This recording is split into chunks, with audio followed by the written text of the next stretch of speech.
Para mim, esse documento é impressionante, pois veio de 2012, ou seja, há 8 anos, já há um tempinho. A primeira parte do documento fala de inundações e como deveria ser a resposta do governo para isso, caso haja inundações.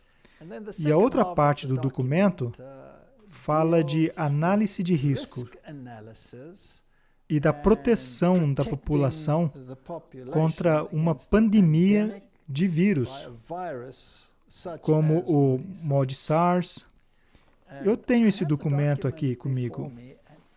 E para mim é impressionante, porque é como um esquema do que estamos vendo atualmente no mundo. Na verdade, isso espelha de maneira tão exata que é como um roteiro. É incrivelmente interessante. Se eu pudesse voltar aos filmes produzidos, tais filmes também são roteiros possíveis, ou resultados possíveis. Sempre falei em minhas palestras passadas sobre o mundo de Hollywood, que não é nada mais senão um teatro jesuíta. Será que estamos seguindo o roteiro? É uma possibilidade. Mais uma vez eu quero reiterar, não se trata de isso ser ou não real, mas do possível resultado acerca das ramificações proféticas de tal surto. Quando eu analiso este documento, lembre-se, é de 2012, já faz um bom tempo. Aparentemente, foi mais ou menos quando o coronavírus fez sua aparição na própria Alemanha e foi rotulado como um possível veículo desse tipo de pandemia. O documento nos dá uma análise de como isso terá seguimento e pergunta: qual é a probabilidade disso ocorrer? E o próprio documento responde: altamente provável. Então isso vai acontecer. É um esquema sobre como reagir quando de fato vier a ocorrer. Tem uma tabela logo no início, onde analisam as ramificações e danos causados por um surto assim. Mais adiante, no documento, eles apresentam os números envolvidos. Ora, Angela Merkel recentemente fez um anúncio público com uma aparência bastante séria, onde disse que até 70% das pessoas poderiam ser infectadas com esse vírus. Também fizeram a mesma pergunta para esse Dr. Wolfgang Wodarch. E quanto às ramificações? E todas essas pessoas afetadas? E ele disse, sabe, se analisarmos uma epidemia, ou até mesmo um cenário comum de gripe, onde as pessoas ficam gripadas, e num dado período de tempo, pode chegar até 70% da população com gripe. Se você perguntar a alguém, você ficou gripado ano passado? A maioria das pessoas dirá que sim. E outras dirão que não. Eu me livrei da gripe esse ano, mas a maioria dirá que teve a gripe pelo menos uma vez. Ora, se alguns escaparam, 70% com gripe não é algo extraordinário. Mas se não há prova direta quanto a qual vírus causou essa gripe, tudo fica misturado nesse grande amontoado conhecido como gripe.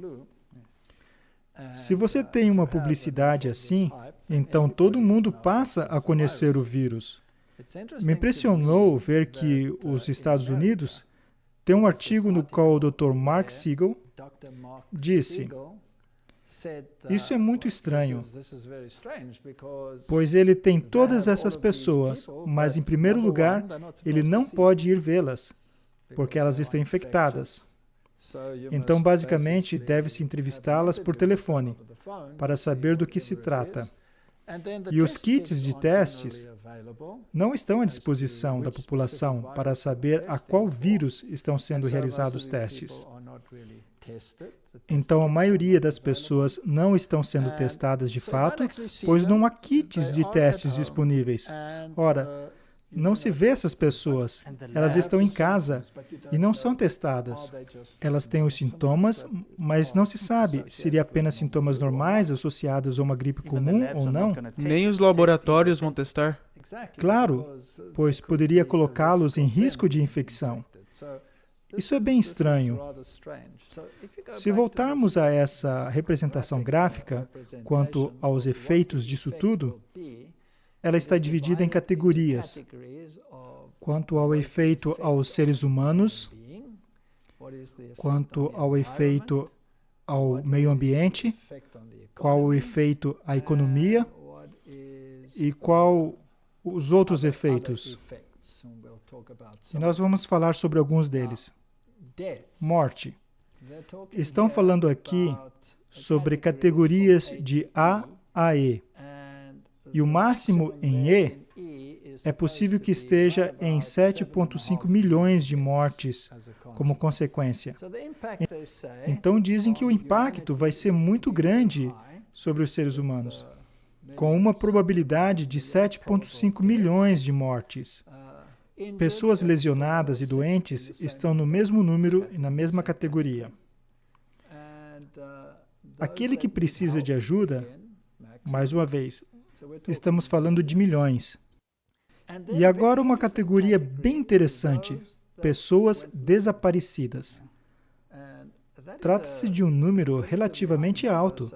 Se considerarmos que o máximo é 7,5 milhões, então o número de pessoas desaparecidas seria entre 1/3 e metade do total. É um número bastante alto de pessoas desaparecidas. Eles explicam dizendo que talvez tiveram que viajar e não voltaram, ou sei lá, simplesmente desapareceram. Quanto ao impacto ao meio ambiente, danos a certas áreas do meio ambiente, danos a certas áreas do meio ambiente, como construções, lençóis subterrâneos ou superfícies úteis, zero dano. Quanto ao reino animal, especialmente no setor agrícola, pode haver danos mínimos no que eles calculam. Então, os danos se relacionam mesmo aos seres humanos. A categoria é bem interessante, com danos máximos, e é a economia. A economia da população. Ou seja, o homem da rua. Não necessariamente as grandes empresas, mas a economia em geral. Parece haver um grande impacto. Além disso, o impacto sobre a ordem pública será bem alto. Isso significa que podemos esperar desobediência, protestos, tudo isso. A ramificação política será massiva. E a ramificação psicológica será massiva. Mas a herança cultural não sofrerá nenhum dano. Parece que a economia, especialmente a economia do povo, da humanidade em geral, e as ramificações políticas, sofrerão ao máximo. Mas o que me impressiona quanto a esse documento é o nível de detalhes, pois é um documento bem longo, tem umas 80 páginas, e temos talvez 2/3 somente falando sobre isso. Não vou tratar de todo o documento, mas quero ressaltar alguns pontos. Número 1. Essa pandemia será global. Será uma pandemia global. Pois é óbvio, porque não dá para conter um vírus. E qual será o vetor provável? Quem será aquele que causará o problema? O cenário é que se trata de um mod SARS hipotético, um vírus. E dizem, por exemplo, SARS do tipo coronavírus, CoV. Isso é interessante. Isso foi há 8 anos atrás. O vírus provável poderá ser um coronavírus. E também colocam aí o vírus da gripe H5N1, entre outros como HIV. Mas o primeiro que mencionam é o SARS, coronavírus, COVID. E esse vírus foi isolado pela primeira vez em 2012, em 6 pacientes. E é interessante que, se tomarmos esse número hoje em dia, que foi exatamente como começou, com 6 pessoas, mas não foi considerado pandemia naquela época a respeito desse vírus. Vamos escrever o que acontece. Eles falam de períodos de incubação do vírus e quanto levará até o desenvolvimento de sintomas. Seriam 5 dias e 14 dias até que se manifestasse fortemente. E o que ela faz é detectar o sintoma respiratório e pode-se ficar tonto, ter cãibras e letalidade. A letalidade é um termo interessante. São aqueles que morrerão como resultado da infecção. Ou seja, não se trata de toda a população, mas daqueles que estão infectados. A letalidade será alta. O que isso realmente significa? Onde ele vai aparecer? Eles dizem que vai aparecer ou será manifesto especialmente na Ásia, América do Norte e Europa. Interessante. Por que não no restante?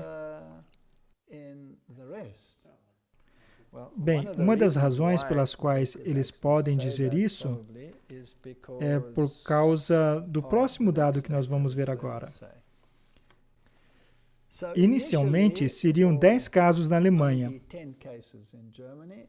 e logo se espalharia até praticamente 70% da população, como disse Angela Merkel.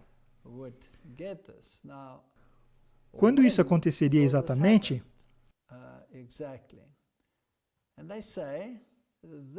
E eles dizem que ocorreria no mês de fevereiro na Ásia. Não é interessante que isso surgiu em fevereiro na Ásia? E eles disseram isso há 8 anos atrás, que provavelmente viria da Ásia. E em poucas semanas depois, a dimensão de tudo isso seria sentida. E em abril, seria identificado como MOD-SARS, ou coronavírus, e logo iria à Europa e aos Estados Unidos. Então viria do sudeste da Ásia, que é onde está a China, e viria da feira livre, de onde estão os animais. E é exatamente o que aconteceu. Para mim, isso é impressionante. E apenas 2 pessoas que estariam na Ásia trariam a doença para a Europa. E de lá se disseminaria rapidamente.